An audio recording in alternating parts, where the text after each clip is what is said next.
The Dave Hooker Show, represented by Banks & Jones, Tennessee's trial attorneys. Play to win, banksjones.com.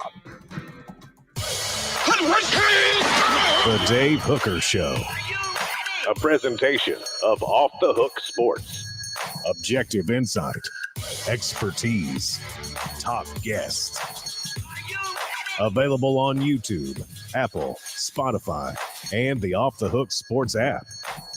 Download now for free. Also available on offthehooksports.com. I compute and obey. Now to Dave Hooker. Ready. Let's get this thing up and rolling. Nico, what if he's not the best player for Tennessee this year? Why, that could actually be a good thing. Omari Thomas, as we continue to count down the most important balls heading out of spring practice and into summer workouts, he is key. The Lady Vols add a Clemson transfer, slight shade of orange. Danny White gets hate mail over firing Kelly Harper. Are the Lady Vols only fans good for the University of Tennessee?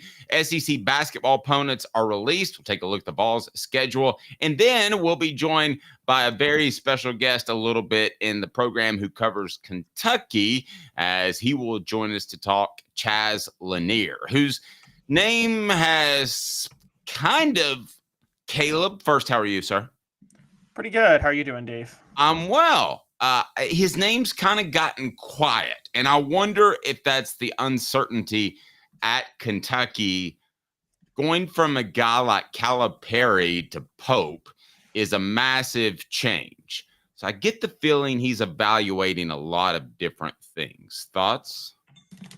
Oh, I totally get that feeling too. I will say, I don't know if that means that he was not wanting to commit to Kentucky, or if he had Kentucky on his radar and backed off with John Calipari leaving. Because I will say, if you're a transfer looking to take that next step to build your NBA profile, John Calipari is not the guy you transfer to play for. That's who you go play for if you're a one-and-done freshman. No. Yeah, I agree with you completely. It will be Kyle Tucker joining us a little bit later in the program. But let's go ahead and get to today's tough question right now. And it's brought to you by our good friends at Rick Terry Jewelry Design. Today's tough question. Take a side. Take a stand. The Dave Hooker Show. A presentation of offthehooksports.com. What if Nico Iamaleava is not Tennessee's best player in 2024?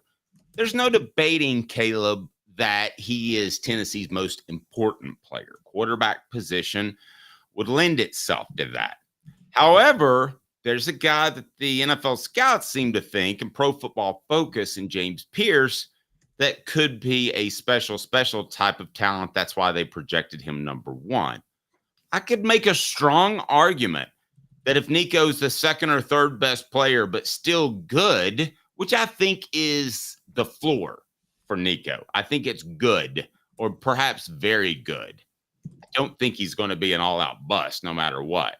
I could make a really strong argument that Tennessee would be better off if Nico Iamaleava wasn't the best player on the team. And portions of the program brought to you by our good friend Rick Terry Jewelry Design. Rick Terry Jewelry Design is absolutely your jeweler looking for affordable game day jewelry. How about the Fire Opals, a Tennessee tradition? RickTerryJewelry.com. RickTerryJewelry.com.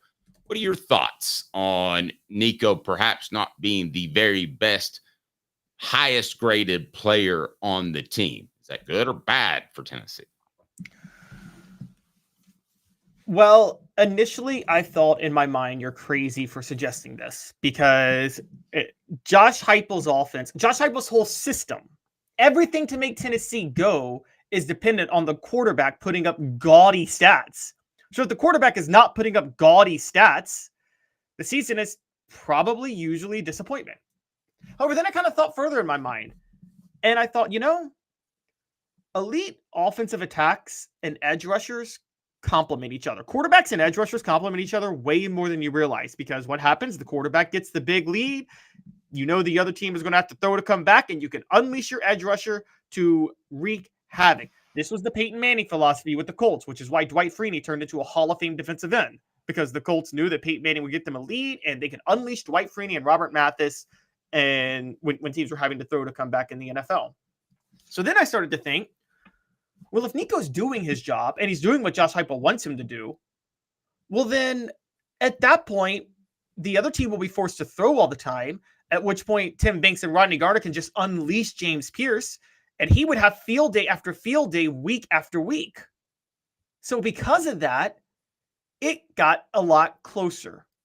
But Dave, all I'm doing right now is steel manning your argument, because no, it's still Nico Iamaleava. It starts and ends with Nico Iamaleava because he's got to get that big lead for Tennessee to be able to run what it wants to run. So I still say, as much as James Pearce could actually end up being the bigger star relative to the two at the end of the year, relative to his position, put it that way, I still think Nico Iamaleava is the most important player.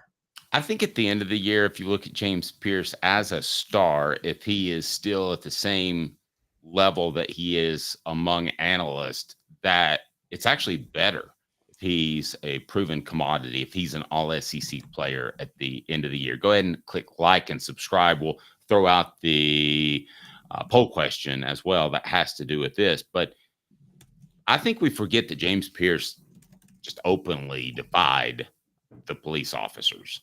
I think there is concern on campus that he may have another issue.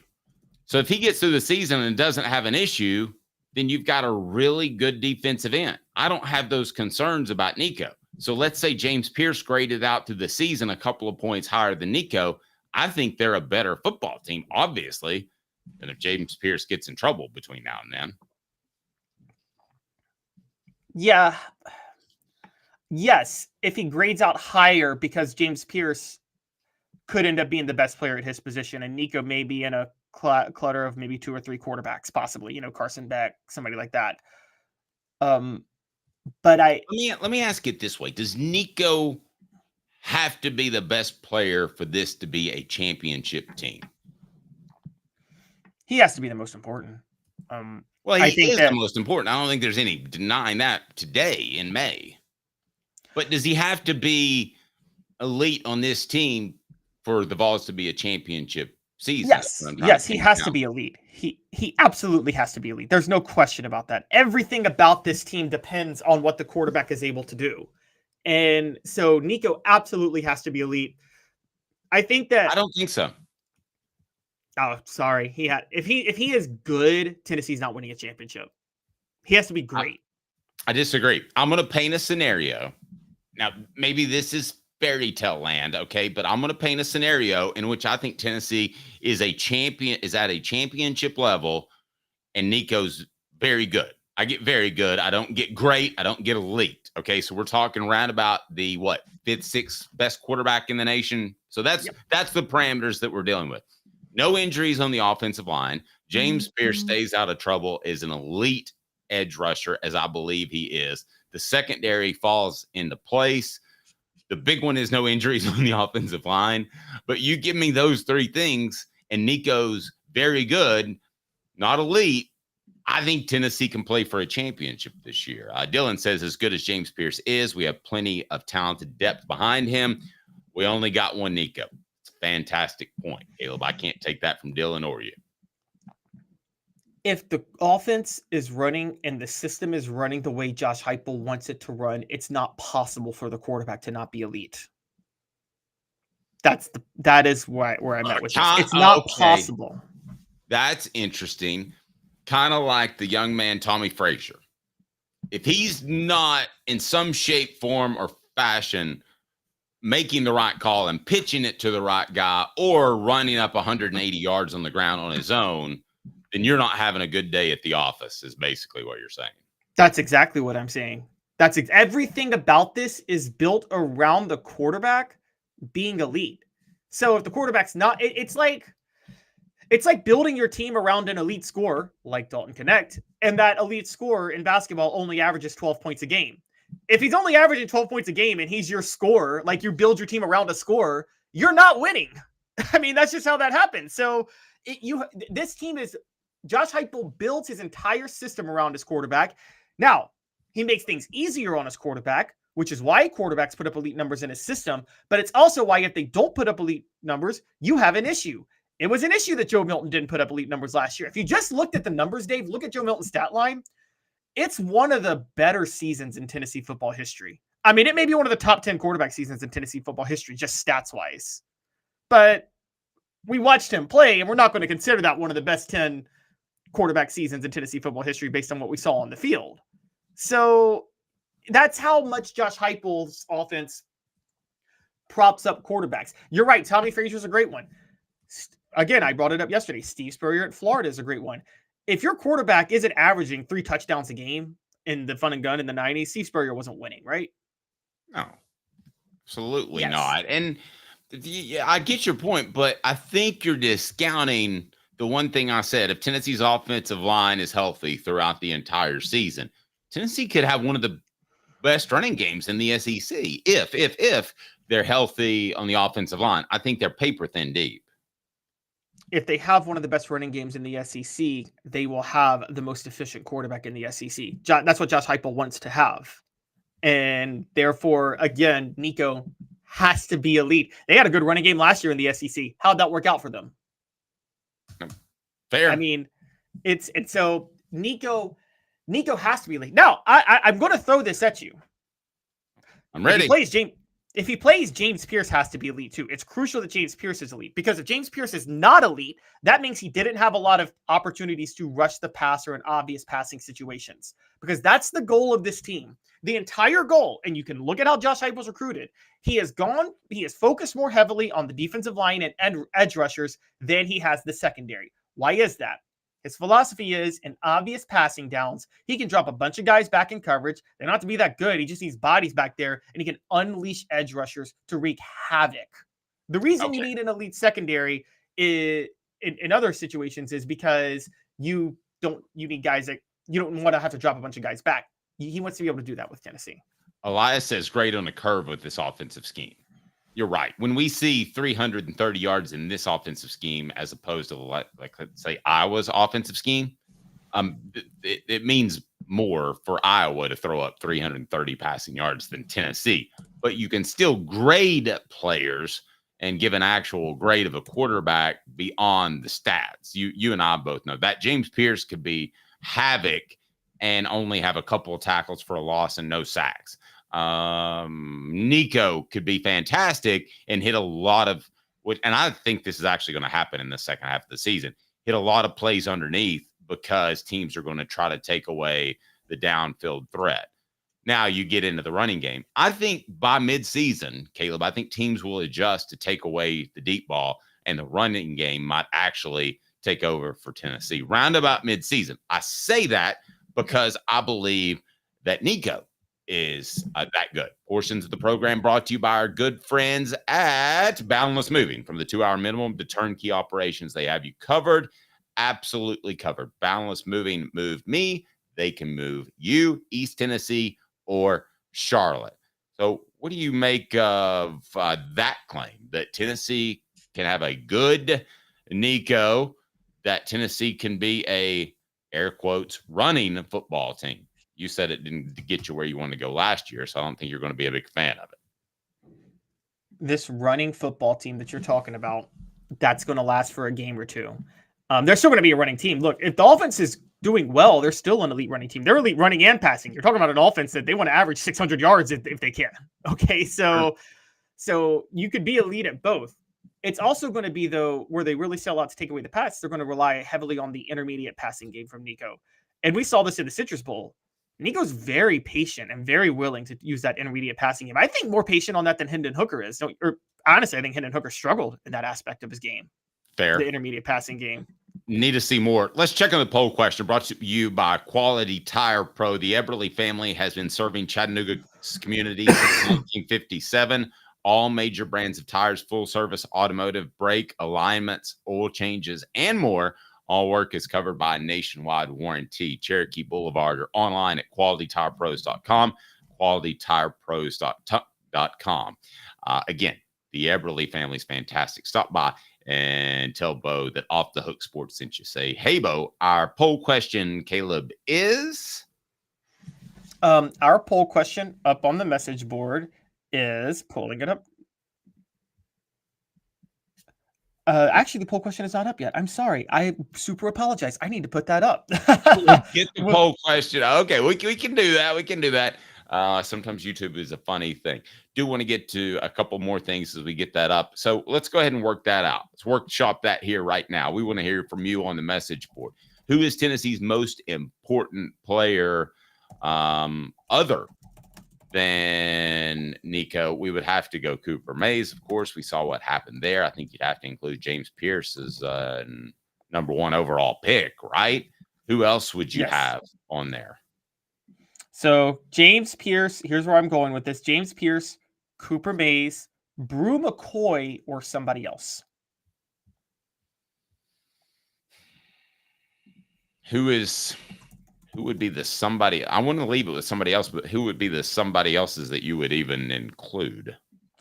Okay, so there's a few. There is Keenan Peely. Him being healthy could be a really big deal. You could look in the secondary. What if Boo Carter's a freshman phenom? What if Jacoby Thomas is the anchor of the unit? What if Ricky Gibson becomes a lockdown corner? Could be somebody like that.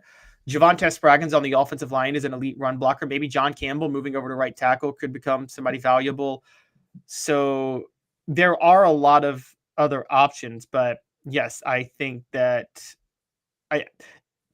in reality, it comes down to probably James Pearce or Cooper Mays. But then there's also the guy we're going to talk about soon, and that would be Omari Thomas, who also could be the anchor, who also could be a very important player.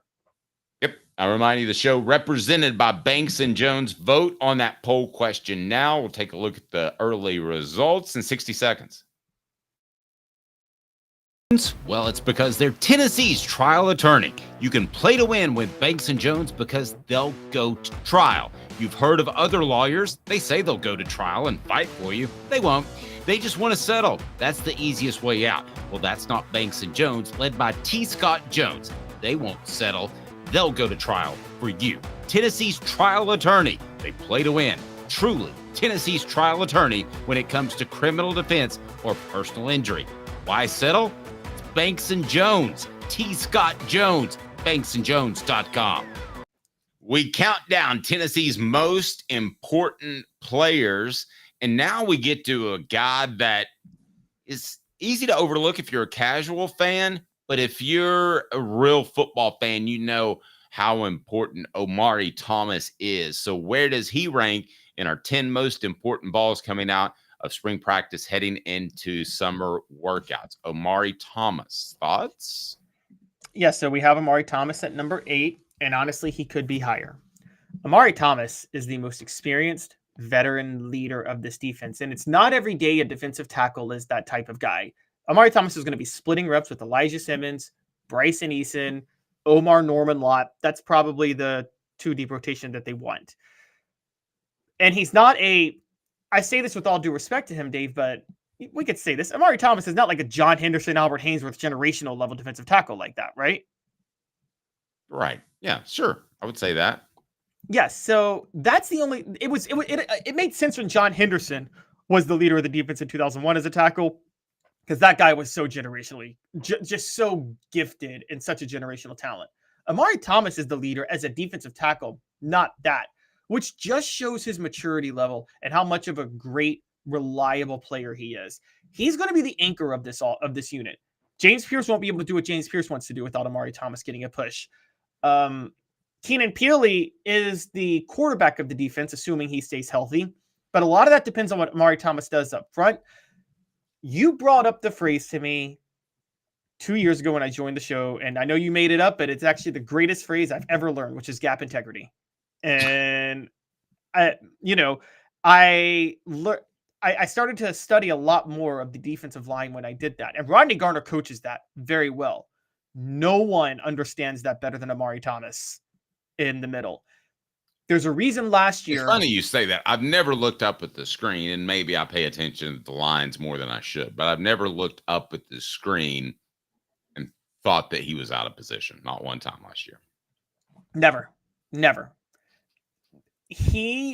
And I have to be honest about this. He went to SEC Media Days last year. We covered him. Love the guy.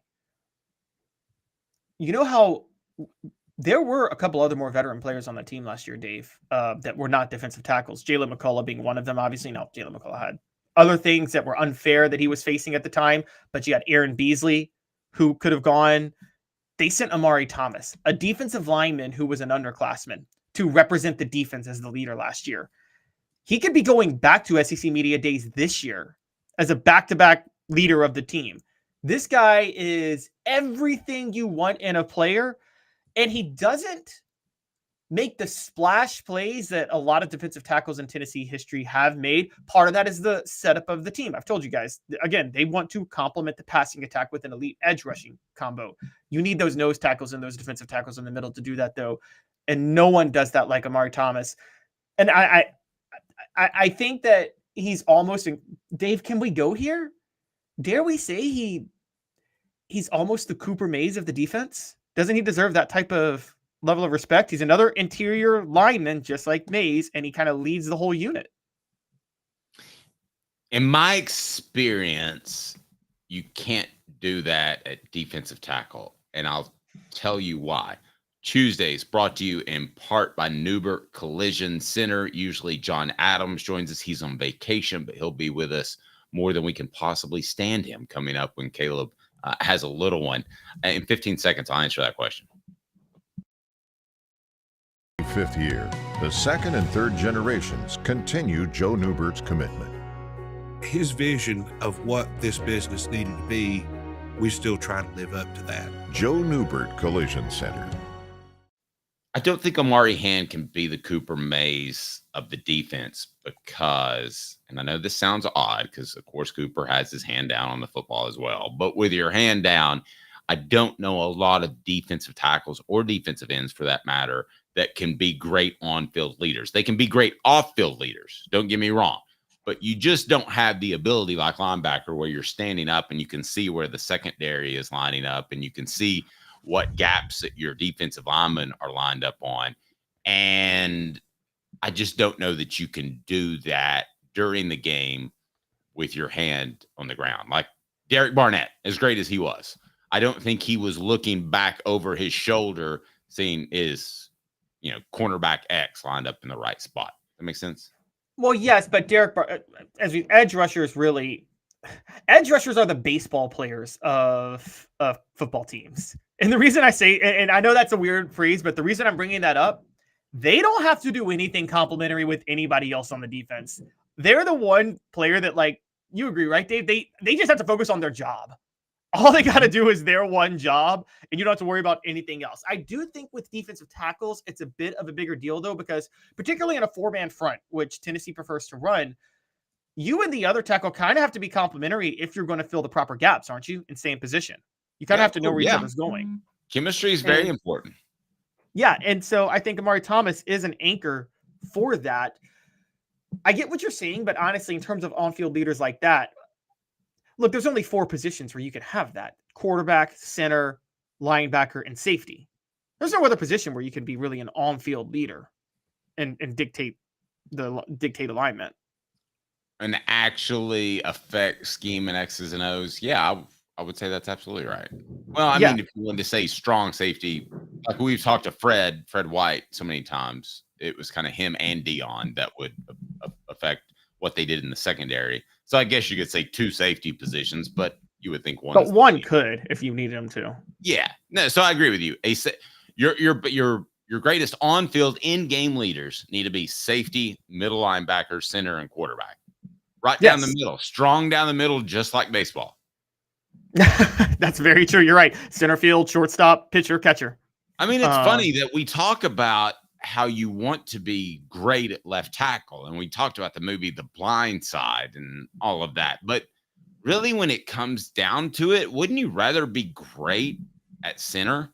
Isn't that why Bill Belichick took the Cole Strange kid, I think, from UTC in the first round? Now, Bill Belichick doesn't have a job, but it seems like left tackle is where you want your elite lineman, but why not center?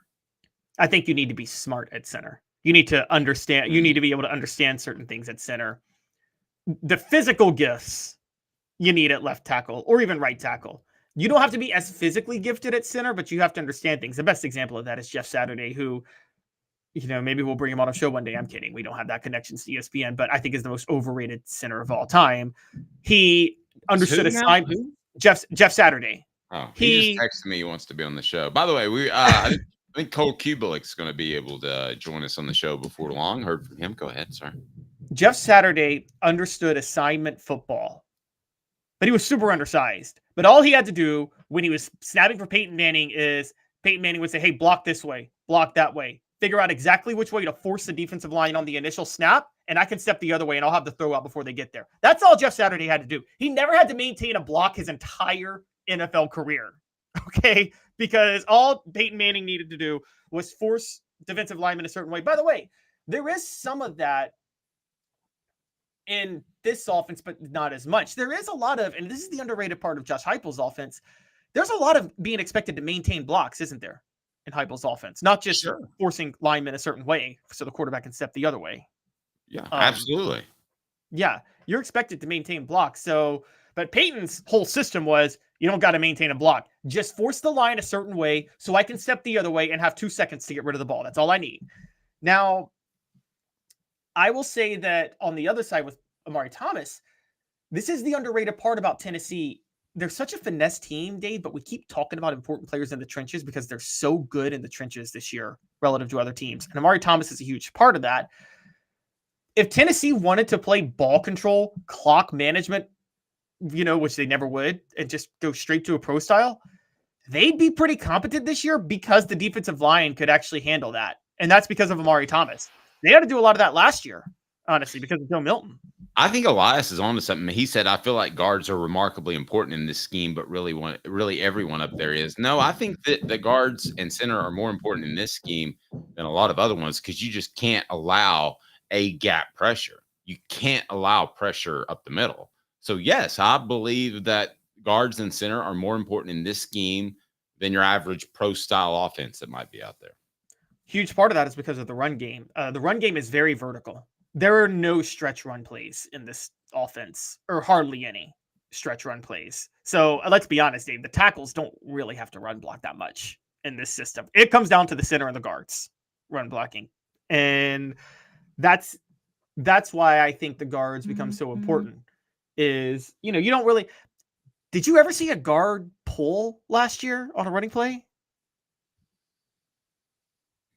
Oh gosh, I'm sure they did. I love quiz radio. I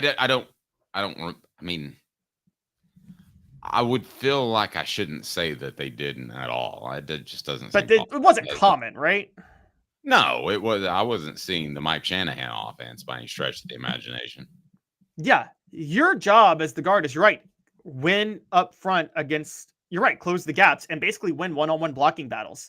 And this is why I think Josh Heupel gets so upset when his offense or when his system is considered finesse. Everything with Heupel's system starts in the trenches still. That's one of the underrated parts about Josh Heupel's team. And it's funny because I used to say that about I used to defend Butch Jones's offense in this way because it was a spread offense, but offensive linemen were taught to hold blocks and maintain blocks. It was that smash mouth spread that he ran kind of with zone read principles. I think that's what his value was for Nick Saban, honestly, was that he did whatever else you think about him. He understood maintaining blocks in a pro style manner while running the spread. Let's go to the, I'm sorry, go ahead. I was saying Josh Heupel expects that from at least his interior offensive linemen in the running game. Agreed. Let's go to the poll question brought to you by our friends at the Hemp House, the premier hemp dispensary online with a wide variety, great selection, and strict standards to ensure you only receive the best in CBD or Delta products. Hemp House Chat with 2Ts.com. Hemp House Chat with 2Ts.com. Use the promo code HOOKED.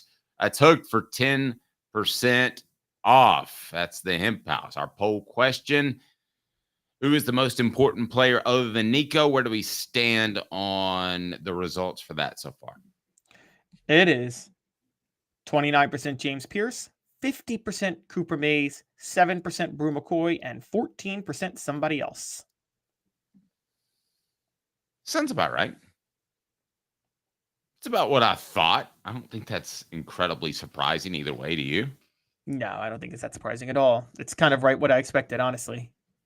Lady Vols, at a transfer, we got into this huge debate over whether or not Kim Campbell, the latest Kim coach. Caldwell, you mean? Kim Caldwell. Kim Campbell. Start all over. I knew a Kim Campbell. That's what makes it difficult. Kim Caldwell arguably said that her roster was not good enough to compete at a championship level. I think she meant depth, but it caused quite a stir. That being said, she picks up Ruby Whitehorn, a Clemson transfer. How big of a pickup is this for the Lady Vols? I'll say this. It gives them the most athletic team in the SEC, far and away now. They have added 4 transfers. Lazaria Spearman, Alyssa Latham, Samara Spencer, and now Ruby Whitehorn. All of them are wildly athletic. 2 athletic forwards and 2 athletic guards. All of them are scorers. All of them love to score in transition. None of them can shoot the 3, Dave. Not one of them. Ruby Whitehorn was 25% her first year, 27.5% her second year. She's below 70% from the free throw line. So Kim Caldwell knew she was limited on how she could build this offense this year to run her style. She focused on athleticism. She knew she had to make a sacrifice somewhere. She sacrificed 3-point shooting. So she focused on athleticism. So it's very clear now with Ruby Whitehorn what you are because Ruby Whitehorn is like, think of a John Calipari type guard. You know those athletic guards that can slash to the basket but can't shoot for anything? Sure, absolutely. Yes, John Wall. And so that is exactly who Ruby Whitehorn is. That's how this offense is going to be running now. They are going to just turn up the transition, turn up the chaos, press, and they'll be athletic enough to generate a ton of turnovers and get to the basket for easy buckets. But the 3-point shooting will not be there. Now, caveat on that. It's a lot easier to shoot 3 sometimes when you run a transition offense because you'll have a lot more open looks.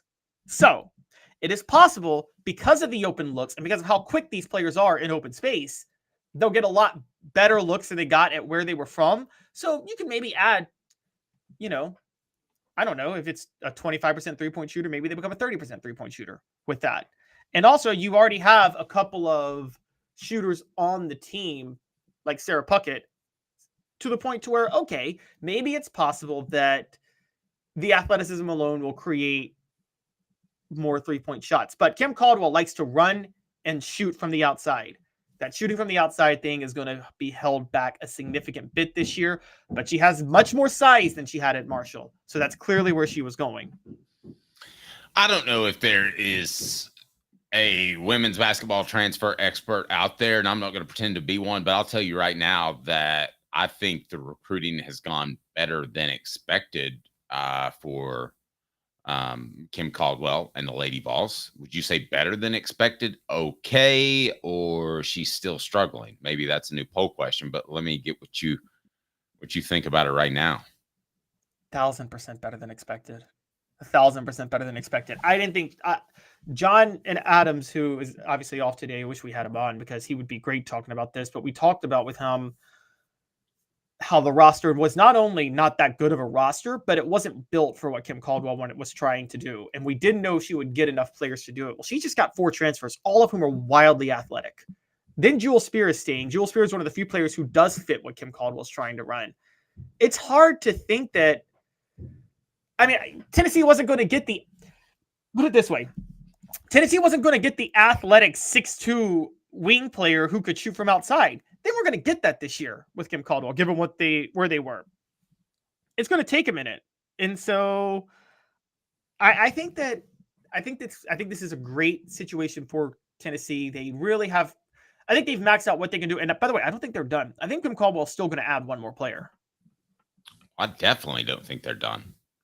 My question is, if they were to pick up player X, and I'm not expecting you to know every women's basketball player in the portal, what type of player would that be? What do they need to fill out this roster? As I remind you, our friends at TriStar Hats, for the latest in TriStar Hats, go to the original TriStarHatsCompany.co. And I'll tell you what, they've got hats, apparel, and more. TriStarHatsCo.com. TriStarHatsCo.com. I misspoke there. but you'll absolutely love what you can get. Check out this hat.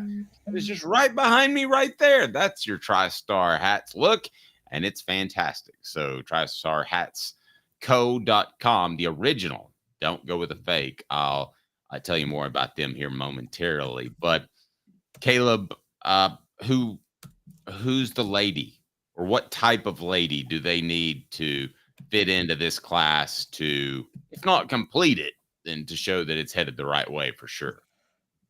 They need an athletic sharpshooter. That's what they need more than anything else. They need an athletic sharpshooting, probably guard, somebody like 5'9", 5'10", ideally 6'2", 6'3". Those are just a dime a dozen in the women's game. So wildly athletic, 5'9", 5'10" type of guard, like what they've gotten with Tamara Spencer and Ruby Whitehorn, but one who is 35% from three, not 25% from three.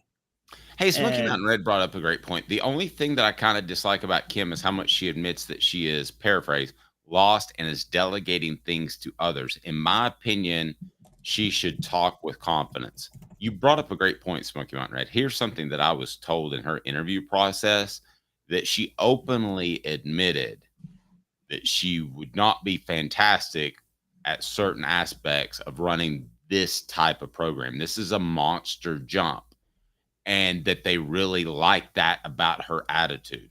So while I'll agree with you, SMR, that maybe she shouldn't display that publicly, it actually got her the job, being willing to be open, delegate, say, I don't have this all figured out.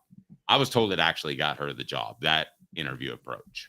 I think it's a level of security. We'd always talk about insecurity on coaches.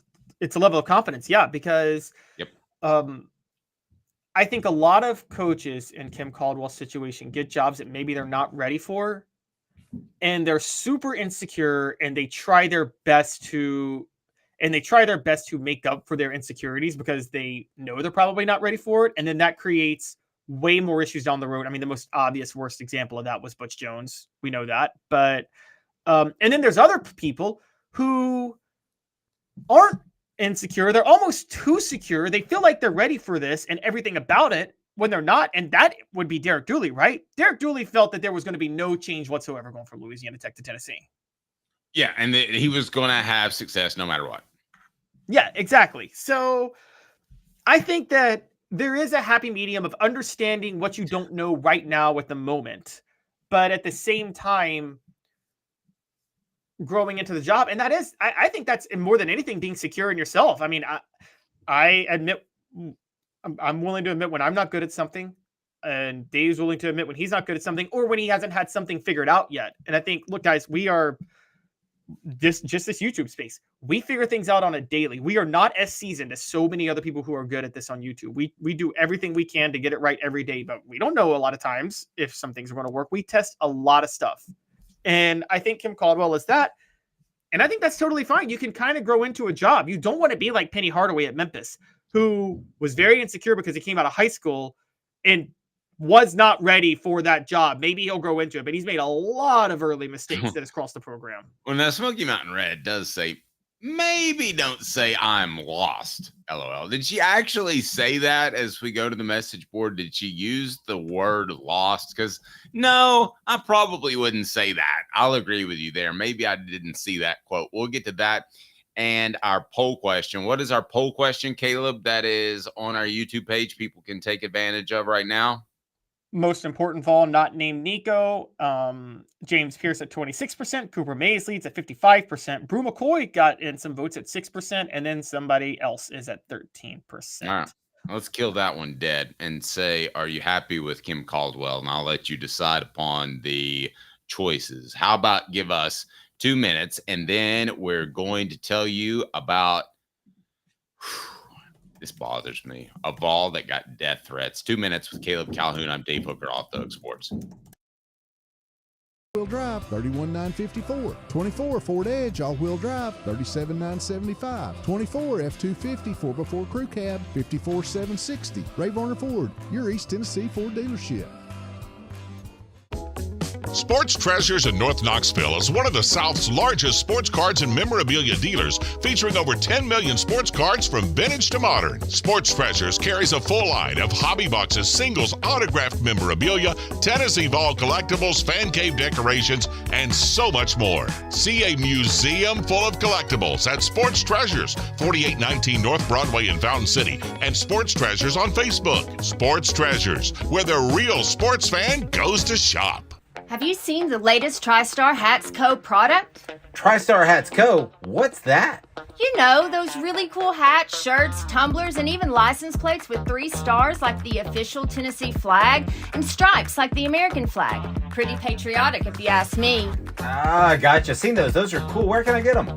Simple. TriStarHatsCo.com. And if you order now, there's 10% on any order $50 or more. Plus, use the promo code HOOKED. With the promo code HOOKED, you get 10% off. That's hooked. And don't forget free shipping with any order over $50. Stock up at TriStarHatsCo.com. That's TriStarHatsCo.com. There are plenty of wannabes out there, so make sure you go to TriStarHatsCo.com for the best quality and customer service. Will do, and I'll be sure to use the promo code HOOKED. That's hooked when I do, to save an additional 10% off. TriStarHatsCo.com. TriStar Hats Co. is a trademark of TriStar Hats Co. LLC. Any use without express written consent is prohibited. Now in its 45th year, the second and third generations continue Joe Newbert's commitment. His vision of what this business needed to be, we still try to live up to that. Joe Newbert Collision Center. The Dave Hooker Show, represented by Banks and Jones, Tennessee's trial attorneys. Excuse me, Your Honor. Play to win, banksjones.com. Who's this guy? Hello, wizard. The Dave Hooker Show, Who? a presentation of Off the Hook Sports, What? YouTube, Apple, Spotify, and the free Off the Hook Sports app. Back to Dave Hooker. You see there on your screen, if you're on our video platform, our Hookers Corner Club, we would invite you to be a John. We would love for you to be a part of the crew, thanks to our friends at Apex Apparel. You see right there what we have from Apex Apparel, including that tank top license plate. The flag is gone. That's been selected and won. They got the awesome hats, Tennessee and U.S. of America. And all you have to do is join, and you'll win one of those prizes. You pick what's left. But also, we have got a major, major prize announcement we're going to get to, and we're very excited about that. We will have, we're thinking maybe a Zakai Ziegler or maybe a baseball type of memorabilia from our good friends at Sports Treasures. So all you need to do is sign up there to get information to be eligible for the Sports Treasures monthly prize and our weekly prizes. You do have to be a paid member of $9.98. We have the link on the site, and we would certainly appreciate you being a part of that. With Caleb Calhoun, I'm Dave Hooker, Off the Hook Sports. Caleb will bring himself back up here momentarily. Sports Treasures, carrying over 5 million sports treasures and so much more. Follow on Facebook for the best sports memorabilia daily updates. If you just follow it, Sports Treasures TN, Sports Treasures TN. They are fantastic. Caleb, we didn't even have to start this topic. It started in the message board during the break. Death threats. They went to one athletic director, Danny White, and they were from a group of fans that I think can be bad for the University of Tennessee. I call them LVO fans, Lady Vol only fans. And there's a segment out there that really doesn't care what the football team does, that doesn't care what the baseball team does, that doesn't care what the men's basketball team does, but just likes the Lady Vols. And that's fine. Got no problem with that whatsoever, Caleb. However, I will say this. I think they, at times, have made it more difficult for Danny White or whoever the athletic director might be to put a quality women's basketball program on the floor since Pat Summitt's premature passing. What say you? And I will remind you that if you hit that like button, it would make me very, very, very happy. Like and subscribe. What do you think, Caleb? I fully agree. Now, just in case any of these fans that went at Danny White jump on here and be like, I didn't send him any death threats, I'll amend to say it was hate mail. It was hate mail, wasn't always death threats, but in a way, they're kind of the same thing. And I am bringing this up because it is very representative of how, you're right, the Lady Vol contingency, this fan base can be so old school, it holds them back. LVOs, yes. And by the way, Lady Vol OnlyFans is kind of funny the way you said that. I just want to point that out. I'm just saying, Dave is having some wishes that there was a Lady Vol's OnlyFans account. No, I'm not. I didn't think about that. Sorry. Go ahead. So, okay. I think there is a subset that is has a certain way of believing that women's basketball should be run, particularly Tennessee women's basketball. And I've said this for a while. It is the same that Notre Dame football has, which is this level of, well, don't you know, we're Notre Dame football. We don't need to loosen up our academic standards or to recruit the way these other people want. They're just privileged to come to Notre Dame. And many Lady Vols people feel that way too from the older guard. So Danny White got a lot of hate mail for firing Kelly Harper, a former Lady Vol. There was what a sleazeball. You can rot in hell for being such an expletive. Wow. White said the great Pat Summitt would be rolling in her grave. What an expletive you are. I'm done following the Vols. I hope you get nothing but backlash, you piece of expletive. Let's see. And then somebody said that they hope the Lady Vols transfer, the Lady Vols players, every Lady Vols player transfers and the team loses 20 straight games. So that way Danny White will be fired. UT deserves better than a backstabbing. You know what? That's what he said. Someone said, I hope you never die, but I live long enough to see your expletive fired. Yeah. And yes, someone said, someone talked about the state of women's basketball today in a much more reserved way, but said, surely you know it is much harder to win a national championship. You've made a grave error, and I believe the University of Tennessee will live to have great regrets for your untimely and ridiculous decision. And our man John Adams got brought into the fold, guys. Somebody said that was a horse you-know-what statement you released about firing Harper. And he said, but you got John Adams and his predominantly male bunch of cutthroat jerks off your back. Congratulations. Hey, let me clarify. Rustastic said a death threat and hate mail are absolutely two different things. Agreed. I misspoke there. However, neither is appropriate behavior from fans. Agreed with that. But does this really affect what Tennessee does on the men's basketball court or what Tennessee does on the football team, or is this just something that's a slight annoyance? And let me go ahead and tell you, because I'm older than you, Caleb, it hasn't been anything new. As a matter of fact, it was more painful and stinging and dug at a lot of Tennessee football fans when the Lady Vols were winning championships. Then you got the Lady Vols winning championships, and your team keeps getting beat by the University of Florida in September and doesn't play for anything. That's when it really was stuck in your craw. I don't feel like it's that right now. I really don't. No, I think the older guard, there was a much bigger separation, which I think that's where you saw, you remember this, Dave, a lot of the old Tennessee men's basketball coaches were bitter at the Lady Vol success because they felt it held them back, and they use that as an excuse. And I mean, I think a lot of this is to a degree where Bruce Pearl gets a lot of credit, whatever you think about him and how he left and him at Auburn and everything, was he really used the Lady Vols existence to his advantage in promoting Tennessee men's basketball. True. Can I change directions a little bit? Because two people posted this on the message board, and I'm kind of thrown off by it.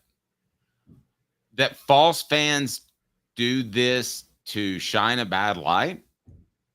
Do people really do that? Do people, does a Tennessee fan pretend to be a Kentucky fan and email, you should have never fired Mark Richt. He was a great Christian man. You're going to burn in hell. Ha, ha, ha, ha, ha. I mean, does that really happen? Do people really set up fake Gmail accounts? Because if so, go ahead and like and subscribe. False flag operations happen all the time in these things. Really? To cast aspersions. To cast aspersions. You see it in politics more than anywhere else. Okay, but does it happen in sports, though? I mean, yes, politics does affect our real lives. And then in the SEC, sports affects the real lives. And so false flags do happen all the time. People will create fake accounts as a fan of one team to say stuff about another. And sometimes they'll do it just to generate media attention. I'll just give you an example. Everybody, by the way, on the message board agrees with you. So I'm completely ignorant, apparently. Do you remember 2015 when Cam Newton was having his MVP season? Yes. I saw countless articles about the racist hate from Cam Newton on Twitter. I would go to Twitter and I would see a bunch of really bad accounts calling him the N-word, yada, yada, yada. And I started to see them and I'm like, these aren't verified accounts. They're not real people. My guess ended up being, and I'm dead serious on this, I think some blogs created fake accounts saying people are calling Cam Newton this, created fake accounts calling Cam Newton the N-word, and then so that way they could write an article about people being racist towards Cam Newton. I actually think that happened.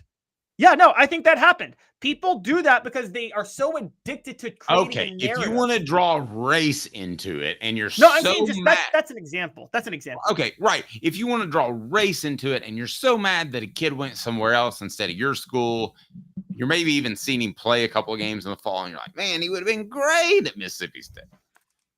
I can kind of see that, but just putting together an account to rip somebody over firing a women's basketball coach. Boy, if you've got that much time on your hands, I've got some graphic design that you could do for Off the Hook Sports, and we would love to have you be a part of the team because that to me is bizarro.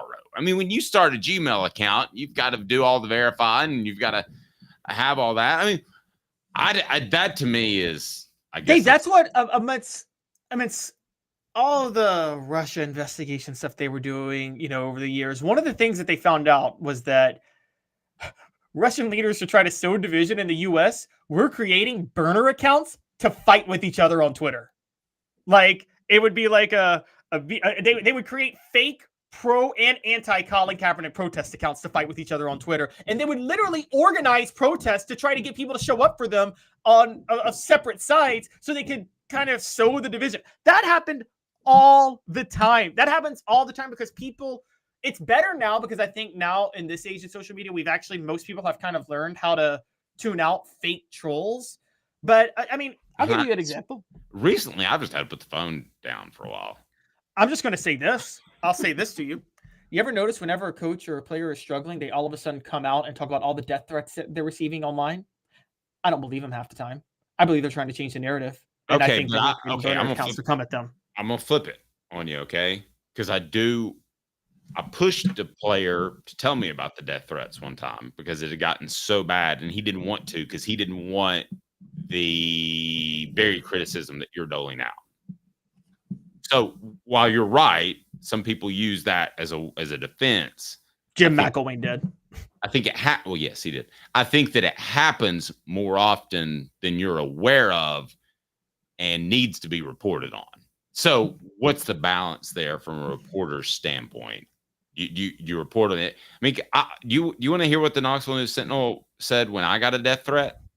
Sure. From a coach's son. Said, are you going to call the police?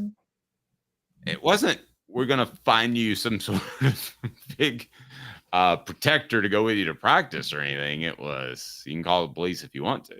I mean, the death threat, unfortunately, in our society is just that until somebody crazy does something. Yeah, I agree. It's and we all have gotten them if we're public figures in the public sphere doing things. It's I mean, I got a lot of hate for it, but Dave, I have to be honest with you. Kind of annoyed me when Angel Reese talked about getting death threats after losing to Iowa in the women's basketball Elite Eight a few weeks ago or a month or so ago, because I'm like, when people bring up the death threats thing, I'm like, the bigger profile you have, the more death threats you're going to get because people are just crazy. Now, it was different. Now, I will say this. It was different 25 years ago when you were getting death threats, because if you were getting them then, that means people were actually taking the time to write letters and mail them to you. Yeah. You know what I mean? So that's a little bit different. And so back to the Lady Vols. Could this be a false flag? Possibly. Could Kentucky fans be behind it? Because, by the way, if that's the case, Tennessee fans, you should be excited because maybe opposing women's basketball fans are really worried about the hire. But I do think there were some people involved because, quite honestly, the blaming John Adams one, let's be honest, that's a real fan right there that did that. That's a real fan that blamed John Adams, that was mad, because that only comes from the Tennessee community to know that. So it was a real fan that blamed John Adams, and they were upset, and they're blaming him for the firing. And there was another one that, so there, I do think there is still, this Lady Vol contingency is real. Guys, you guys forget this. Philip Fulmer let this contingency strong-arm him into making the Kelly Harper hire in the first place because they were so mad at him for firing Holly Warlick, which was the right move, by the way, to fire Holly Warlick, because it was like, oh my God, you fired a longtime loyal Lady Vol. And then he was trying to hire the best coach afterward, and then they said, nope, got to hire a former Lady Vol. And then they went into his office and pressured the heck out of him. And Fulmer, and this is the sign of not a good athletic director, cave to them, because Dave, you and I both know the good athletic directors make the right decision and don't care who they anger, right? Because you can't, but the bad ones try to please everybody and try to get the least pushback. A lot of that's true. Travis says if you disagree with someone, you're going to get threats on social media. Seems a little weak to me. If you're going up or down I-75, stop into Dynasty Pools and Spas in Athens. Stop by and say, hey, Scott, Dave said I could get a Celebrate 98 book or a free t-shirt just for saying hello. And I want you to go in there and see that showroom at Dynasty Pools and Spas. Again, it's Athens. It is right off the exit. Please tell them that Off the Hook Sports sent you. I remind you that you need to support our sponsors. That's why we're here. Dynasty Pools and Spas. Stop by for a free book and also a free t-shirt. Your choice. Brought to you by Dynasty Pools and Spas. The best thing about Dynasty Pools and Spas is that they've got it all taken care of. What does that mean? Well, you stop by their showroom and check out their fantastic selection of top-notch spas in that showroom in Athens. Make your pick and get ready, because Dynasty Pools and Spas delivers within 125 miles of that location in Athens, that fantastic showroom. They've got the cover lift, steps, chemicals, and everything you need. Delivery at no extra charge. Just down the road in Athens. You pick the spa you want, and it'll be there for you. Oftentimes discounted with military and first responders discounts. Also blemish models, or just mention Off the Hook Sports. That's Off the Hook Sports for $500 off. There's a discount for you on spas made right here in East Tennessee. Support local. Dynasty Pools and Spas also has the best chemicals for you and your spa and your pool. No fillers, just the chemicals made right here in East Tennessee. Support local. Dynasty Pools and Spas, $500 off if you mention Off the Hook Sports. $500 off if you mention Off the Hook Sports. Dynasty Pools and Spas, dynastypoolsandspas.com. Don't forget the t-shirt and the book just by stopping by and telling Scott that Off the Hook Sports said hello. It's time for This Day in Tennessee Sports History. Caleb Calhoun. I'm your huckleberry. He's got it. What do you got, Caleb? Yeah, so on this day in 1995, believe it or not. I'm sorry, excuse me. I got it wrong. Listen to me. 1994, Tennessee baseball won its second game of a 3-game series against the Florida Gators. The reason that was so important was because they... I'm sorry? Did it send them to the College World Series? No, because regular season wins don't send you to the College World Series. Oh, I thought they were in the postseason. Sorry. No, they beat Florida 10-4. That clinched the series with Florida, and they ended up sweeping them. That ended up being the difference in Tennessee winning the SEC regular season baseball championship versus Florida winning the SEC regular season baseball championship. Tennessee during that time obviously was led by one of its greatest, if not its greatest star on the diamond of all time, and Todd Helton. But they also, if I'm not mistaken, had R.A. Dickey around that time too. And yes, they had R.A. Dickey. You had R.A. Dickey. Did you have Bubba Trammell? Not sure about that. Seems like there was another big name at the plate that I can't remember. I was at school. Bubba Trammell was earlier. Okay. I think. My apologies. But Todd Helton. No, but he was. You're right. He was on the 94 team. He wasn't on the 95 team that made the College World Series. He was on the 94 team, funny enough. Yeah, and Todd Helton does not get enough consideration for being one of the top overall athletes in Tennessee football history. Would you agree with that? Or I'm sorry, Tennessee sports history. He really doesn't. He really doesn't. I mean, he didn't. Remember, he stayed with the football team when he wanted to go play baseball, all because they needed him to help bring Peyton and Brandon Stewart along. He never planned to start. That was just a selfless move because he liked being a part of the team and with the guys, and he wanted to help bring Peyton and Brandon Stewart along. But I know the plan. I look back. Apparently, the original plan, Dave, was was Jerry Colquitt would be the starter, and Todd Helton would just be there to help Peyton and Brandon Stewart develop, and then they would compete for the starting job in 95, and Todd Helton would leave and go play baseball. Yep. 2 minutes, and then we're going to get the latest on Chaz Lanier, plus Tennessee's basketball season opponents have been announced. So we'll get to that with Caleb Calhoun. I'm Dave Hooker, Off the Hook Sports. Give me 2 minutes. We'll give you an update on Chaz Lanier. Where is Rick Barnes in recruiting a top prospect that Kentucky's after as well? Stay tuned. Fifth year, the second and third generations continue Joe Newbert's commitment. His vision of what this business needed to be, we still try to live up to that. If we wouldn't put our family in it, we're not going to put their family in it. If you're going to say that you're doing the best work in Knoxville, now saying it's one thing, producing it and providing it's another. The largest family-owned collision center in Knoxville is Joe Newbert Collision Center. Hi, I'm Rick Terry, and we at Rick Terry Jewelry Designs pride ourselves in the highest quality craftsmanship from a family-owned business here in Knoxville for over 35 years. At Rick Terry Jewelry Designs, we also take pride in being an affordable option for all your game day accessories, especially those fire opals. At Rick Terry Jewelry Designs, we want to be your jeweler every day and especially on game day. Go Vols! Hi, Mike Davis here with City Heating and Air, reminding you to always dare to compare.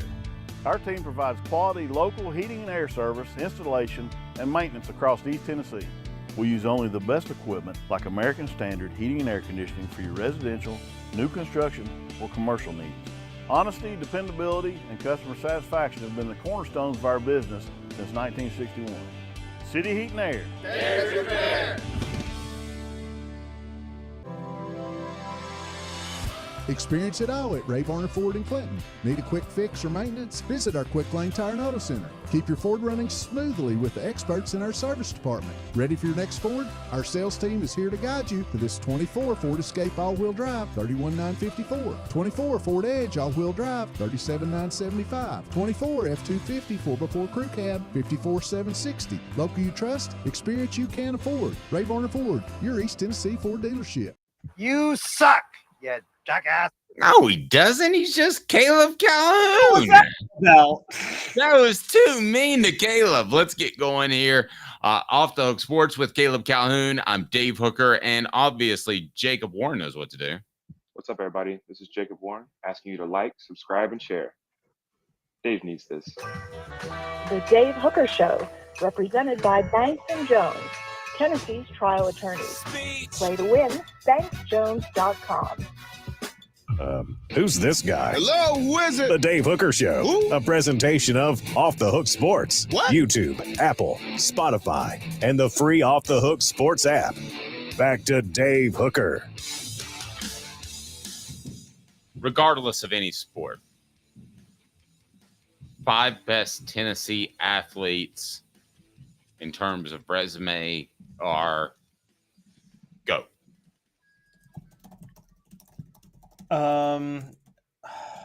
Regardless of any sport. I purposefully ask you this kind of on the fly before we get Candace to Parker, Peyton Manning, Todd Helton, Bernard King, Doug Atkins. You wouldn't have Todd Helton on there? I said Todd Helton. Okay. Just Candace Parker, Peyton Manning, Todd Helton, Bernard King, Doug Atkins. Making sure. Tuesday's brought to you Maybe by Reggie White instead of Doug Atkins. One of the two. Tuesday's brought to you by our friends at Newbert Collision Center. John Adams usually joins us, but he's on vacation. But we certainly appreciate Newbert Collision Center.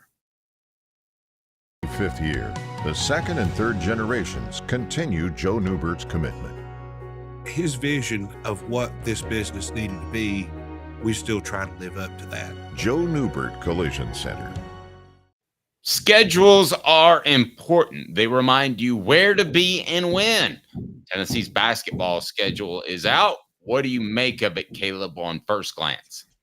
Oh, not the schedule. The SEC basketball opponents have been released. We don't know when they're going to play each other or what time of the season. But for I'll reset that.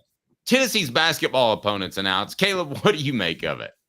Yes, the SEC released the 2024-25 men's basketball opponents yesterday on Monday, and things are a little different this year. It's still 18 conference games, but because there's 16 teams in the league now, you only play 3 teams twice, not 5. You play all 15 other teams once, and 3 of those teams you play twice. The opponents Tennessee drew twice are Kentucky, Florida, and Vanderbilt. And I think Florida was just a roll of the dice draw. Kentucky and Vanderbilt are going to play twice every year. What really stands out is that Tennessee is going to welcome Arkansas to Knoxville. So Jonas Adu is going to go back to Thompson Bowling Arena, and John Calipari will be there with leading Arkansas. I think that's probably the biggest storyline of their schedule. No, that's a pretty darn good matchup. I like that. Calipari, what kind of success do you think he'll have at Arkansas? And I asked the same thing for Joseph Adu, who I know that we hope things work out for him, but we've got questions about his toughness for sure. You mean Jonas Adu, not Joseph. Jonas Adu. I mean, I think Calipari will still have success. He's already been striking it on the recruiting trail. You know, he got Billy Richmond to commit, Jay Boogie Flynn to commit, and Carter Knox, 2 4-stars and a 5-star. So he's already rolling, getting in talent, plus Jonas Adu.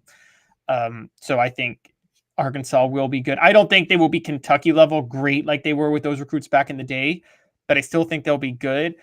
I think the real story is Tennessee actually gets a pretty good draw, at least next year, in the sense that, I mean, Vanderbilt is undergoing a transition, obviously, with their new head coach.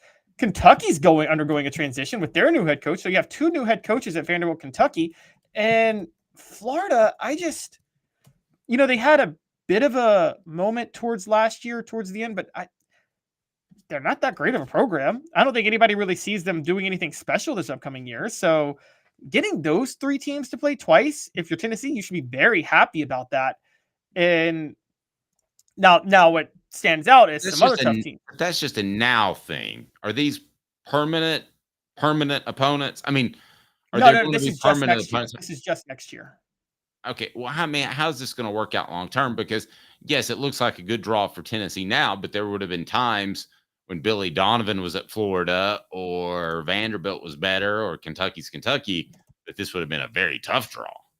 Oh my gosh, yeah, that could have been brutal. No, I totally agree, but that's not, the draw for that is fine this year.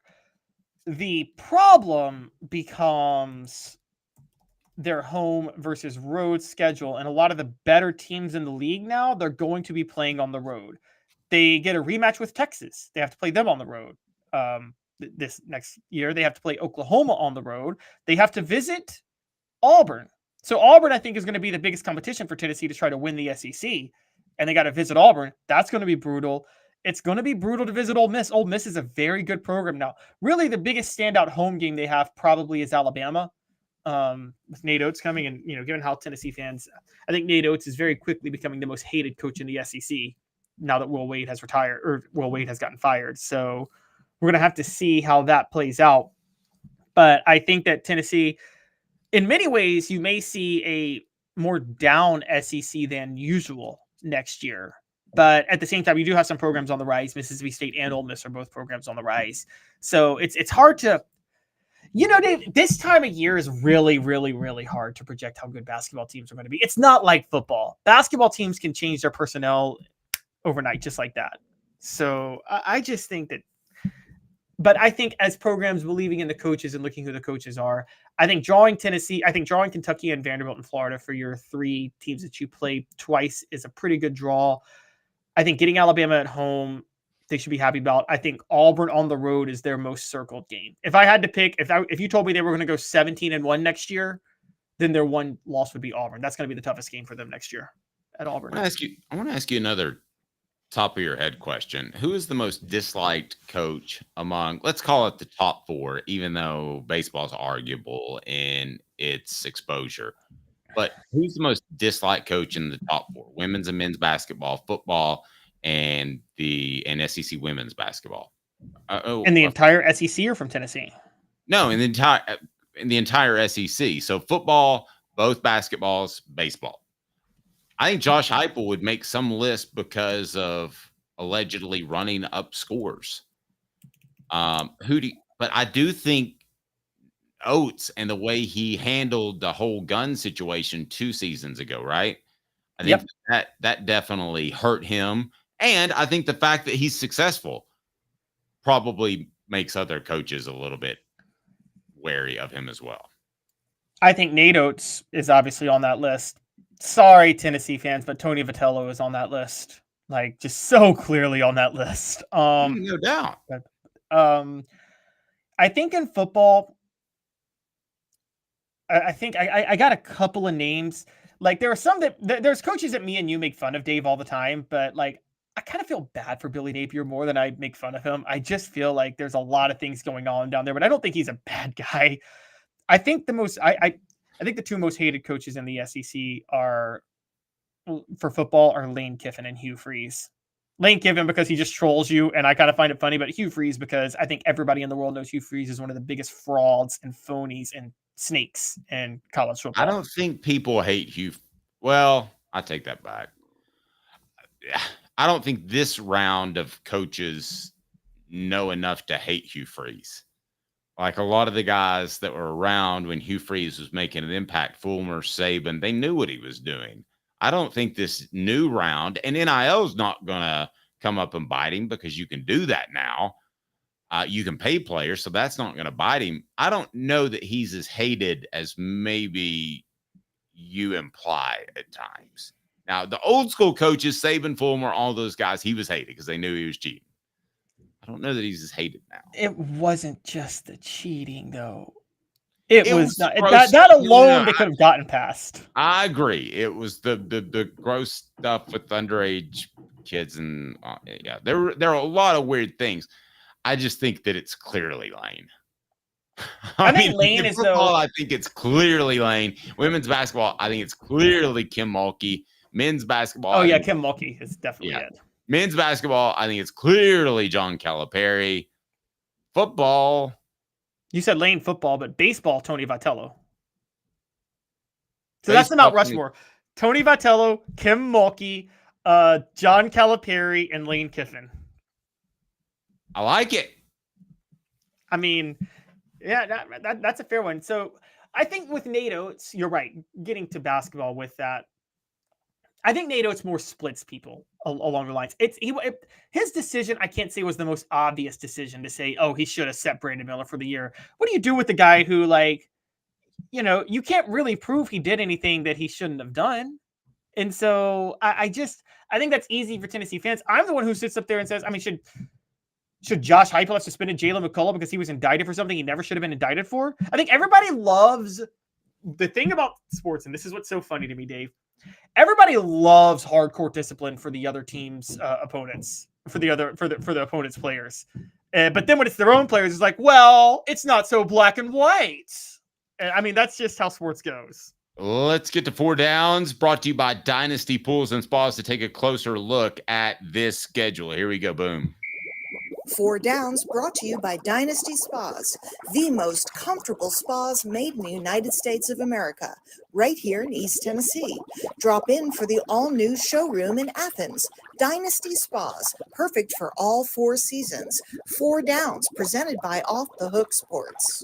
Thank you. And Coop, what should people do to take advantage of all the offerings on Off the Hook Sports? Cooper Mays here. Hit like and subscribe. Thank you. Coop here. First down. Caleb, Tennessee fans should be afraid or excited about the new SEC with John Calipari moving over? They should be excited, honestly. Yeah, I think so too. I think not Largely having him at Kentucky with unlimited funds, I thought would be scary in the NIL. I don't think he ever managed. No, I actually go a little. It's another step. It's that Eric Musselman not being at Arkansas. I think that removes Arkansas as much of a threat. There you go, sir. Cooper Mays here. Second down. Second down. The most exciting game on Tennessee's schedule is blank. The most exciting game on Tennessee's schedule is that trip to Auburn. Okay, they're down. Tennessee center Cooper Mays here. Third down. Most exciting home game is? Most exciting home game is Alabama. More than I would Arkansas agree even. with that. And lastly, all SEC center Cooper Mays here. Fourth down. Thank you, Cooper. Even though we're talking basketball, this Tennessee basketball team's recruiting is in good shape, great shape. Depends on Chaz Lanier. Great shape. Great shape no matter what. It could be an extremely great shape if they land Chaz Lanier. I'm going to say depends on Chaz Lanier. Stop by our good friends at Dynasty Pools and Spas on I-75. Just go in and say hello to Scott. Pick up a Celebrate 98 book, or you can also pick up a Off the Hook Sports t-shirt. We would love for you to do that just off I-75 and check out our good friends at Dynasty Pools and Spas. Kyle Tucker in 60 seconds to talk to us about Chaz Lanier and where he's going. He covers Kentucky for The Athletic and does a fantastic job. Hang tight. Experience it all at Varner Ford in Clinton. Need a quick fix or maintenance? Visit our Quick Lane Tire and Auto Center. Keep your Ford running smoothly with the experts in our service department. Ready for your next Ford? Our sales team is here to guide you to this 24 Ford Escape all-wheel drive, $31,954. 24 Ford Edge all-wheel drive, $37,975. 24 F-250 4x4 Crew Cab, $54,760. Local you trust, experience you can afford. Varner Ford, your East Tennessee Ford dealership. All right, let's get to Kyle Tucker now. But Kyle, I messed up. I played the wrong commercial. Can you give me 60 more seconds? Sure. That's right. Four Downs brought to you by Dynasty Pools and Spas right off Athens. Stop by and check out their showroom.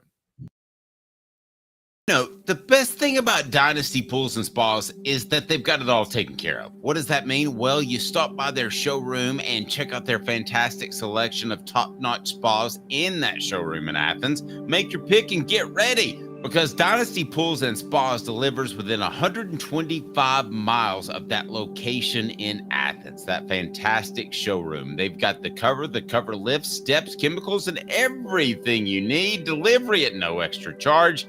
They're just down the road in Athens. You pick the spa you want, and it'll be there for you. Oftentimes discounted with military and first responders discounts. Also blemish models, or just mention Off the Hook Sports. That's Off the Hook Sports for $500 off. There's a discount for you on spas made right here in East Tennessee. Support local. Dynasty Pools and Spas also has the best chemicals for you and your spa and your pool. No fillers, just the chemicals made right here in East Tennessee. Support local. Dynasty Pools and Spas, $500 off if you mention Off the Hook Sports. $500 off if you mention Off the Hook Sports. Dynasty Pools and Spas, dynastypoolsandspas.com. All right, Kyle Tucker joins us now from The Athletic at Kyle Tucker _ATH. If you want to follow him for great Kentucky coverage, he's been on the UK beat since 2011, so he can give us some great insight into Chaz Lanier. Kyle, what's the latest you're hearing as Tennessee and Kentucky battle for Lanier? Yeah, I think that's pretty much where it stands. I think they're in a war with each other for arguably the most interesting perimeter player left in the portal. Kentucky has done a pretty impressive job in 1 month under Mark Pope. He had 0 players, 0 for sure commits. He had one recruit, in-state kid who he had to sort of re-firm up. But other than that, he had nobody. All of the other recruits, all the 5-star kids went with Cal or elsewhere when he left for Arkansas. All the players hit the portal or entered the draft. So they were at 0 basically, and now they have 10 guys. They've done a good job of getting obviously experience because you're going in the portal. They've got a mix of big guys and guards. They've got a couple of point guard options. They've got some shooting. I think what they lack is a guy like Chaz Lanier. They need somebody on the wing who can kind of get his own, who's just, whether you're running offense for him or you're not, can be a 3-level scorer, be a threat to fill it up on any given night. So they're looking at Chaz Lanier, they're looking at Wooga Poplar from Miami, and obviously Jackson Robinson, who played for Pope at BYU, all sort of fit that bill. I think they hope to get one of them. Robinson, it feels like he may stay in the NBA draft. Wooga is going to have a whole lot of options, as is Chaz Lanier. But the Lanier battle feels like it's coming down the stretch here, and it's one of those two schools for sure. And obviously Pope has not. I think the tea leaves have trended towards Tennessee for a while, but I don't think Pope would have gone up to watch Chaz Lanier at the pre-draft workout stuff if he didn't feel like he had a chance to get him. So has he already taken his Tennessee visit, or is that coming up this weekend? To my knowledge, he's visited Tennessee. Caleb, can you provide us any background on that? Looking at it now, my understanding was that he had already taken his visit to Tennessee as well. I thought he took that back in April. Kyle used a term, most intriguing perimeter player. Yeah, that was, why is that? What are his skills that you think that Pope really likes? For one, it's really interesting. His career arc is really interesting. I mean, he's been at North Florida. He's been in the ASUN, a relatively low level of college basketball, of Division I college basketball. And he wasn't just like a star for the last 3 or 4 years. I mean, he averaged like 3 points and then 4 points. And then all of a sudden, kind of out of nowhere, he's a 20-point-a-game guy this season and really blew up. And so I think in some ways there's intrigue because it's definitely remains a question mark. Like, can he make this big jump to the SEC? Why was he sort of a non-factor for 2 or 3 years and then all of a sudden had this huge year? I think there's some questions, but also there just aren't a lot of guys with that particular skill set, bigger guards, wings who can score at all 3 levels. Who are good shooters, but it's not just he's not going to be just a catch and shoot guy. And I think that's one of the biggest things that Kentucky's looking for is like they've got shooters, they've got some, they've got Lamont Butler from the Final Four San Diego State team, who's kind of a bulldog veteran point guard who's going to defend you, not a great shooter, not a great offensive threat. Kirk Risa, who they got, former Arizona and West Virginia point guard / combo guard, who certainly can set the table for others, and he's a good 3-point shooter. But I wouldn't say, like, if you're just in a gotta go get a bucket scenario, is he necessarily gonna just be able to score at will? They're still looking for that guy, and I think Chaz Lanier fits that bill.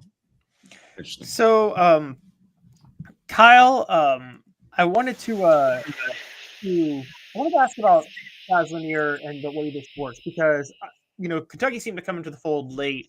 Was he intrigued by Kentucky and then Calipari left, so he lost interest? Or was there never any interest in Kentucky until Mark Pope decided to go out of his way to go for Chaz Lanier?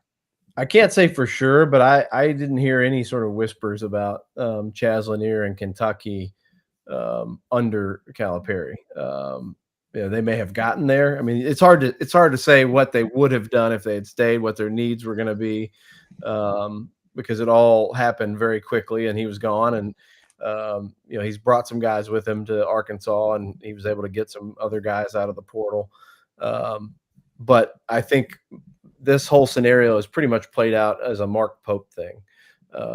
And two, I think it's really interesting, just sort of the way the roster has come together. Like, it's a bunch of really good pieces.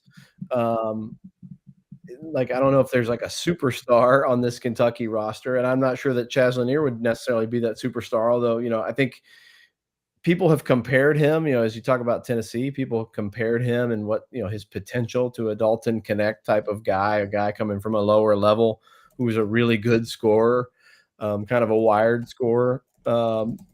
and blows up with that opportunity. I think both Tennessee and Kentucky are kind of hoping he could be that piece that puts their good rosters over the top to be, great rosters.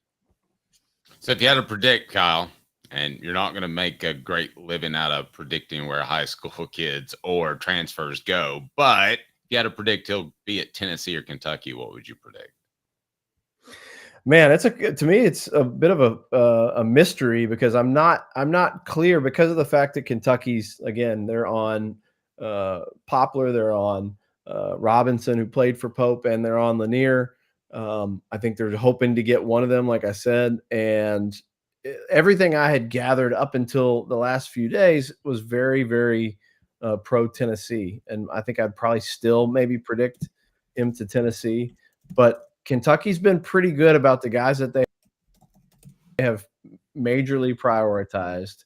If there wasn't a hang up, and it's hard to say, that there wouldn't be in this situation, if there wasn't a hang up on the asking price in NIL, like they were recruiting Great Osabor, and basically during his visit, they took a commitment from another player at that position, who had not even visited. And it seemed odd at the time, but then you kind of realize that during that visit, they recognized it was an asking price that was way too high.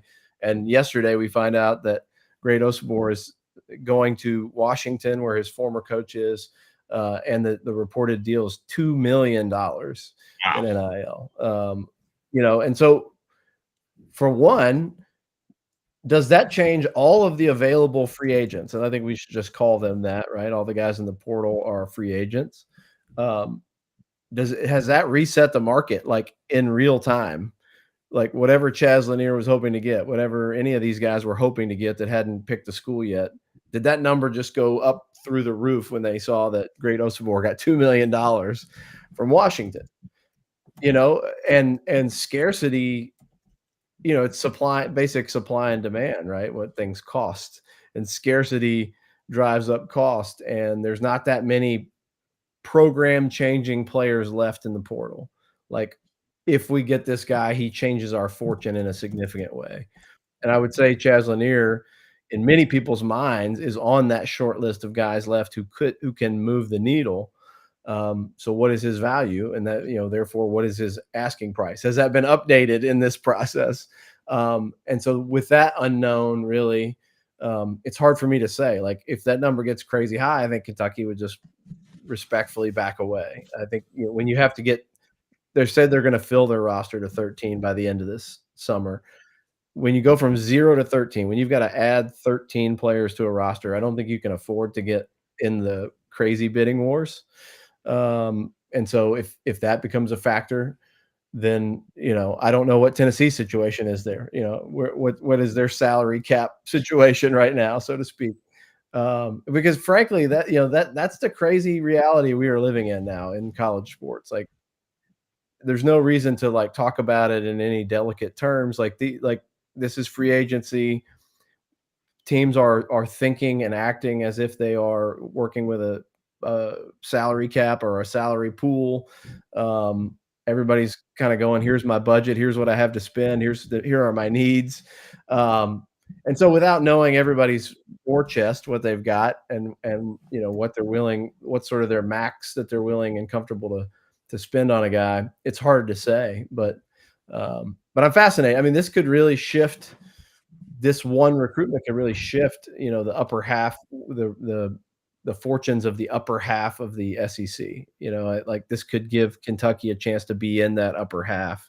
This could, vault Tennessee to, I don't know, 1 or 2 in the SEC in my mind going into the preseason. I love Alabama's roster. I think a lot of people are going to be high on Arkansas's roster because of all the talent Cal has brought in there.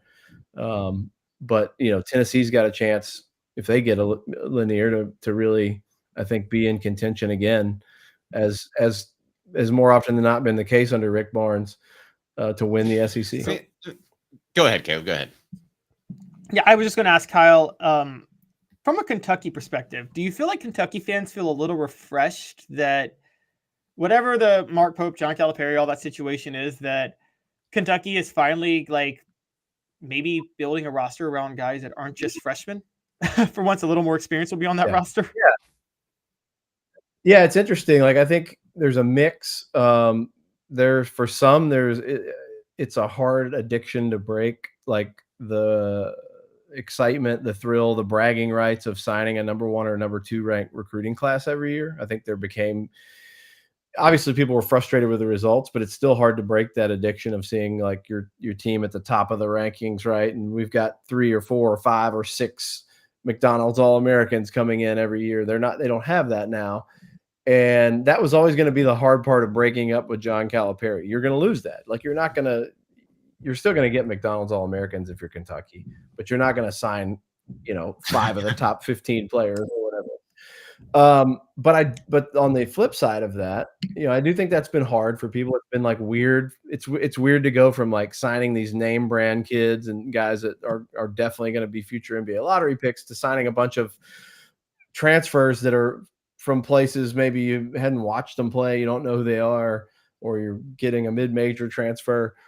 But there's a trade-off. I mean, inarguably, college basketball has gotten older and more experienced, and the freshman-driven teams have had less and less success, particularly at Kentucky. So, yeah, I do think there is mostly that refreshing feeling for Kentucky fans that, one, they've gotten 2 in-state kids who are dyed-in-the-wool Kentucky kids, grew up with it and want to be there. That excites people, and they feel like those are going to be multi-year developmental guys. And then you go just add all these 20 and 21 and 22 and 23-year-old guys who've played 100 plus. I think they're going to have a half dozen guys who played like 100 college basketball games. That's a huge departure from the way Calipari built rosters. And I do think in that way, people are a little bit relieved. Will this roster be anywhere close to the raw talent level of many of Cal's previous rosters at Kentucky? Probably not. But if they're not going to ever come close to hitting their ceiling while they're with you, right? Those 5-star guys typically don't. Their best years are realized in the NBA.